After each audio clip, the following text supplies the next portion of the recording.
Tucker Carlson recently interviewed GOP rep Matt Gaetz. Following the interview, Tucker said it was the weirdest interview he had ever done. As a viewer, it really seemed like one of the weirdest interviews I've ever seen. And the story is just outright crazy, and my friends, it gets even crazier. It all started with a story from the New York Times.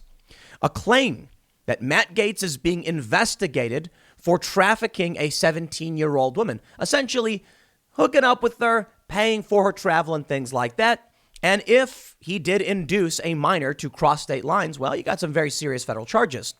But Matt Gaetz fired back saying, no, this is part of an extortion scheme to steal $25 million from my family.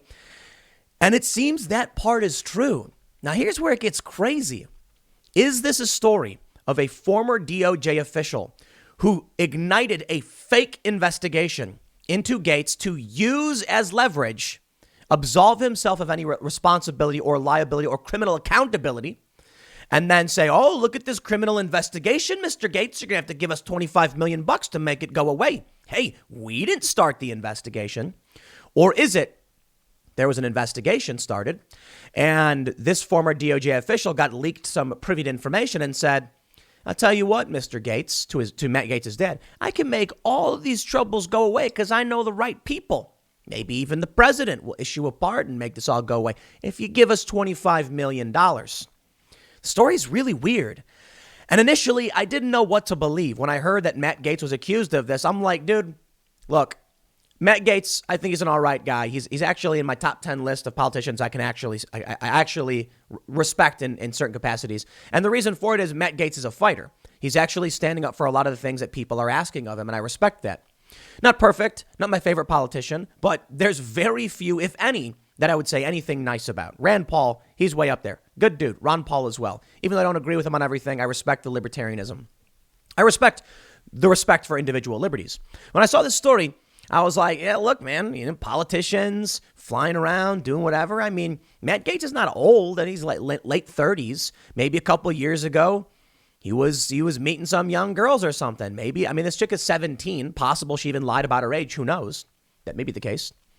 But then I have to wonder, who is this guy asking for $25 million who claims he can make this go away? What makes him think he can do this? And why should the Gaetz family actually believe it?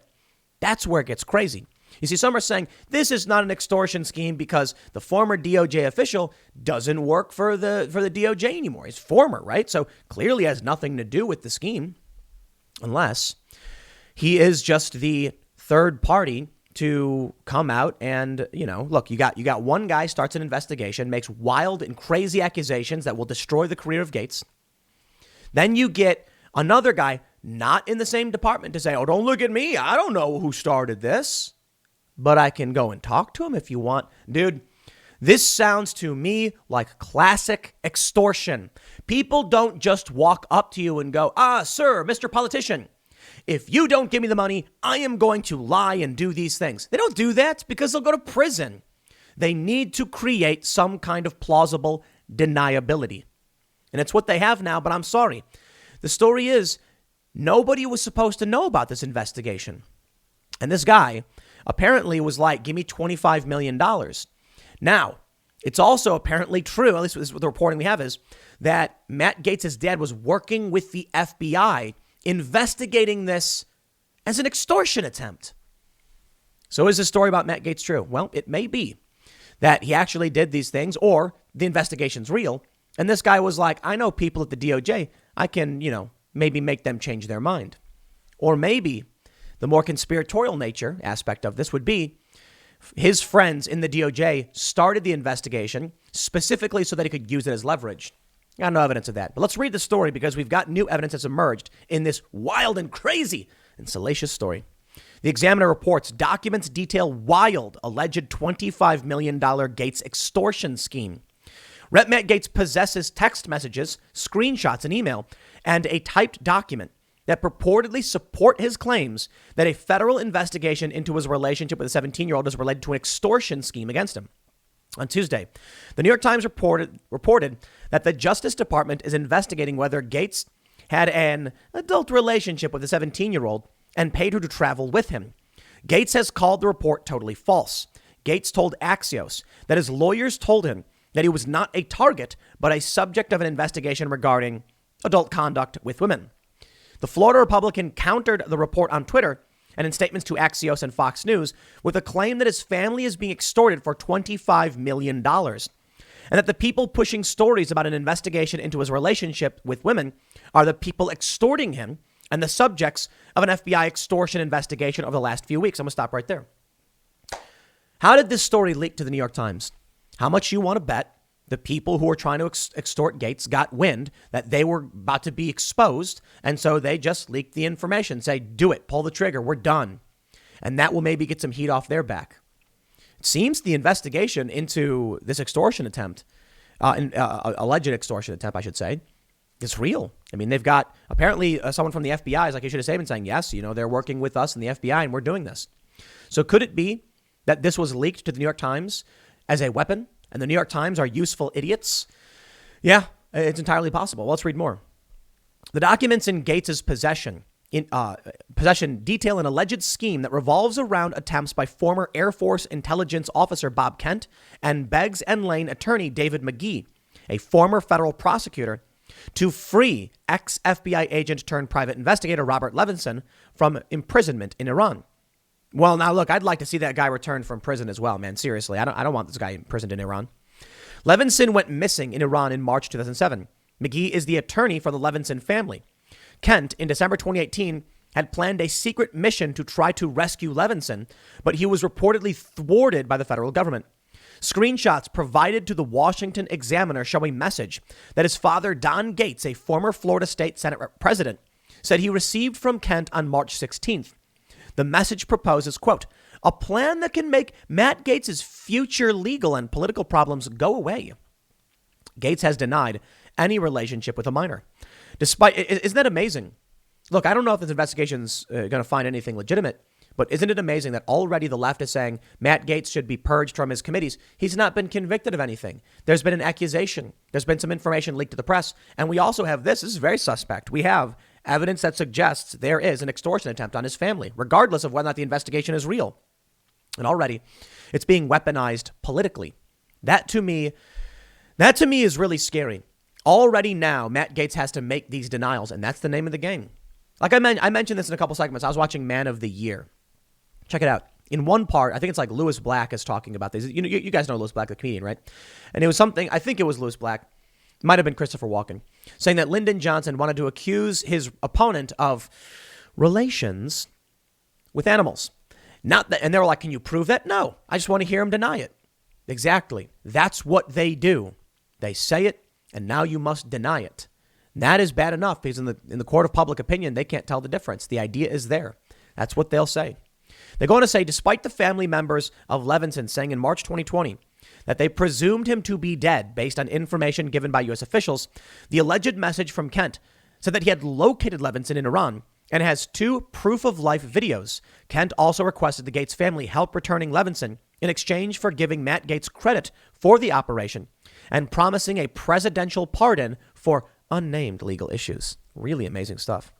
The next day on March 17th, Don Gaetz purportedly met with Kent, and Kent handed him a 3-page document outlining Project Homecoming. That document detailed a plan to save Levinson at the cost of a $25 million loan. Check this out. This is a text message posted by the Washington Examiner. We can only assume is true, I suppose. Maybe it isn't, but this is what it says. It says, Don, Mr. Gaetz, I would like to talk with you immediately about the current federal investigation and the indictment that is about to be filed against your son. I have a plan that can make his future legal and political problems go away. Last summer, we located Robert Levinson in Iran and took 2 proof-of-life videos, but the U.S. government foiled our rescue attempt. We have one more opportunity to rescue Levinson. If you and Matt are willing to help us privately and clandestinely obtain the release of Robert Levinson, I will ensure, and the image they have breaks off. But in the larger document, he even goes on to imply the president wants this to happen. So let's read more. They say, in 1983, Don Gaetz co-founded Vitas Healthcare. And in 2004, he and his co-founders reportedly sold their stock in the company for $406 million. In the Project Homecoming document, Kent then asked that the loan should be deposited in the trust account of Beggs and Land, naming David L. McGee, and deposited no later than March 19th. If this was just a friendly request for a loan, why would they have a deadline on when the loan had to come in? You see why this is creepy? The Project Homecoming document states that Gaetz is under investigation by the FBI for various public corruption and public integrity issues, and alleges that the FBI is aware of photos depicting Gaetz in an multiple person adult position with underage women of the night. We keep things family friendly here on Timcast. In exchange for the funds being arranged and upon the release of Mr. Levinson, the team that delivers Mr. Levinson to the President of the United States shall strongly advocate that President Biden issue a presidential pardon or instruct the Department of Justice to terminate any and all investigations into Congressman Gaetz, the document reads. And there's a document right here. It is also implied that the White House has some knowledge of the plan. Quote, the team has been assured by the president that he will strongly consider such matters because he considers the release of Robert Levinson a matter of national urgency. The White House did not immediately respond to a request for comment. Let's slow down here. This scandal is getting spicy, my friends. Okay, maybe it's not an extortion scheme, right? That's what they say. Maybe. Is it fraud? To go to someone and say, trust me, we talked to the president. The team has been assured by the president that he will consider helping out with your legal troubles should you give us $25 million. If that's not true, they're committing fraud. If it is true, it implicates the president himself. So maybe it's just not true. I don't know. I think Biden's kind of a crooked guy. Let's read on. Stephen M. Alford, who has previously faced fraud and extortion charges, was also allegedly at the March 17th meeting and gave Don Gaetz his business card showing Captum Consultants. The April 2020 articles of incorporation for the company indicate they came from Beggs and Land, McGee's firm.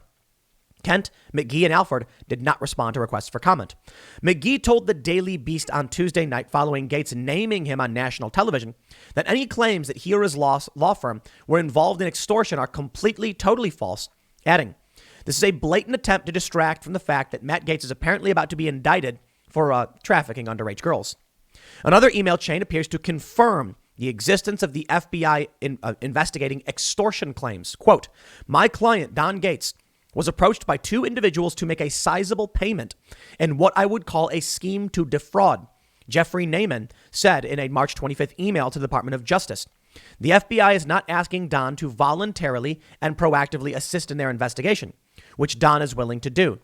Please confirm that your office and the FBI would like Don's assistance in this matter and that he will be working at the government's request.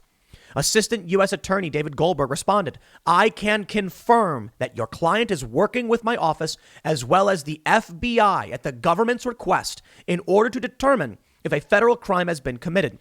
This has been discussed with and approved by the FBI as well as the leadership of my office and components of Maine Justice. Now let's slow down there a minute. What if this investigation into Matt Gaetz is bunk BS, meant to create extreme pressure and fear and anxiety in the Gaetz family? So when that somehow this guy finds out about the investigation and goes to them saying, maybe he greased the wheels a little bit with $25 million, we make this all go away. How does this guy have the ability to make it go away? Why should we believe him? Why should we trust the president is even involved? And then, is it possible that when they started working with the FBI to expose the scheme, someone at the FBI, because that's what it is, got wind of of Don Gaetz wearing a wire, and so they said, abort mission, leak the story. Is that what it is? Because then it's quite clever if that's the case. You know why? Because then they can say exactly what they said to the Daily Beast. This is not an extortion claim. He's just trying to hide the fact that he's accused of blah, blah, blah. Or maybe he is. But I got to tell you, my friends, I got some questions. How did this McGee guy know about the investigation into Matt Gaetz? He's not at the DOJ. Who told him? Is it possible there was an investigation? Someone found out and said, hey, this is an opportunity to get some money. Why don't you go do this? How did they find out? Isn't that weird? They say the Department of Justice and the FBI declined to comment on the email or the existence of an extortion investigation. Naiman also declined to comment. Gaetz on Fox News Tuesday night said his father wore a wire in order to assist with the case, and he demanded that the Department of Justice and the FBI release the audio recordings that were made under the supervision and at their direction, which will prove my innocence. He suspects that a leak to the New York Times story about the investigation into whether he had a relationship with a 17-year-old was timed to thwart the FBI investigation into the extortion. Quote, This former DOJ official tomorrow was supposed to be contacted by my father so that specific instructions could be given regarding the wiring of $4.5 million as a down payment on this bribe, Gaetz said. I don't think it's a coincidence that tonight, somehow, the New York Times is leaking this information, smearing me and ruining the investigation that would likely result in one of the former colleagues of the current DOJ being brought to justice for trying to extort me and my family. Could it be that at this meeting or whatever this contact was supposed to be, it could have implicated the insider at the DOJ, so he aborted, leaked the information? I just ask these questions, I don't know for sure. It could very well be that Matt Gaetz is a nasty dude and committed some crimes. That could be. We don't know. Innocent until proven guilty. And the mere fact that we're talking about this and smearing the reputation of Gaetz shows they've already won. If it really is an extortion scheme, you need only make the accusation, and it's too late. Now there's this really funny Twitter thread. There's a meme going around. There's a guy named Matt Gaetz, and it's like someone took his Twitter replies, and it's just him saying, wrong guy, not me. You got the wrong guy, like 800 times. Yeah, there it is. Because it doesn't matter if it's true or not. Now, I've certainly not faced any kind of accusations like this. This is crazy. But I've had news outlets write obviously false stories about me. Recently even. Legit, obviously false to anybody who actually read it. But people don't care. They read a headline and they're like, that's it. It's true. And that's why we have the Fifth Amendment. That's why we have a right to a trial by jury, a speedy trial. They go on to say, the 17-year-old in question doesn't exist, Gaetz said, adding that he has not had a relationship with the 17-year-old, and it's totally false. Now, here's where it gets really fascinating. This is the Washington Examiner. The Washington Post, Gaetz' investigation complicated by overture to his father about ex-FBI agent who went missing. Complicated? This is really funny framing, the Washington Post. They could simply say, evidence suggests Matt Gaetz' claims do have veracity. That's it. But instead, the way they frame it is, Gaetz is being investigated for this, and now it's complicated by this extortion scheme. How did they know about the investigation? Who leaked the information? Either way, there's fraud here. What I love about the Washington Post article is they try so hard to make it seem like nothing's going to happen. In this article, they go on to say, let me see if I can find it specifically. They mentioned that there's no real, they don't think it'll actually lead to criminal charges, and we don't know what's going to happen. This is kind of a long article. A 2019 photograph posted by Greenberg. So there's some stuff here about an associate who was seen with Matt Gaetz and stuff for sure. It is also alleged that, yada, yada. Okay, whatever. In the Washington Post story, I don't want to read through it because it's just rehashing a lot of the same stuff. They point out that certain legal experts say they don't think that criminal charges will be likely with extortion because it's really hard to prove. And that may be the case. But I suppose there's still fraud here. And that's, I think, the important takeaway. Unless the president is really involved, right? That's the thing that really freaks me out. This really freaks me out. You know what I'm saying? It feels like everything's falling apart. Take this story for what it is, without drawing any conclusions, and you have some very important facts. A former DOJ official got privy to information about an investigation into a sitting U.S. rep. How? Why? Who leaked that information? He then tried using it as leverage to secure $25 million from his family, according to statements made by Matt Gaetz. And maybe that's not true. But we did see the documents in the message, and we see the confirmation about an investigation into potential extortion. Someone at the DOJ gave this information to someone outside the DOJ. It just feels like everything's falling apart, man. It really feels like it's all falling apart. Kind of freaks me out, It's particularly worrying. Can we trust the FBI that we're going to get a fair shake when we go to them when we see stories like this? Because even if it is not true, even if there's really an investigation and it's some other guy investigating Matt Gaetz, who's leaking this information and who can we trust? If you have a federal crime committed against you and then you go and call law enforcement, you call the feds and say, please help me, can you trust the institution? That's scary to me, man. I'd like to believe it. I want to believe, right? Shout out to Agent Mulder from the fictional X-Files. Or I don't know, maybe X-Files are real, but the show, you get my point. I want to believe that they've got my back and that they'll do the right thing. But I can't, because this information leaks. Because people then weaponize it, promising to make it go away. So what are we supposed to do, and what are we supposed to believe in? No, I'm convinced that the reality is, I think the reality is the elites are protected and we're not. And Matt Gaetz is not part of that establishment club, so they don't care about him. Certainly he's an elite. You know, his family's very wealthy. But this is scary stuff, man. It freaks me out. The leak itself is scary because it goes to the New York Times. He's not been convicted of anything. He's not even been indicted of anything. It's an investigation. And they could come out tomorrow and be like, the investigation found nothing. But it's too late. The lie travels halfway around the world before the truth can strap on its boots. That's the nature of the game. And so long as there are individuals leaking these stories, man, feels like it's all falling apart. What is Matt Gaetz to do if they actually are making these claims and they're false? Will Matt Gaetz just say, like, imagine the accusations against him are truly false. Will he just give in to false charges? Or will he stand up and say no? But what does that mean? I don't know, man. But I do know that we are so hyperpolarized at this point, it's freaking me out bad. I'll leave it there. Next segment's coming up at 1 p.m. on this channel. Thanks for hanging out, and I'll see you all then.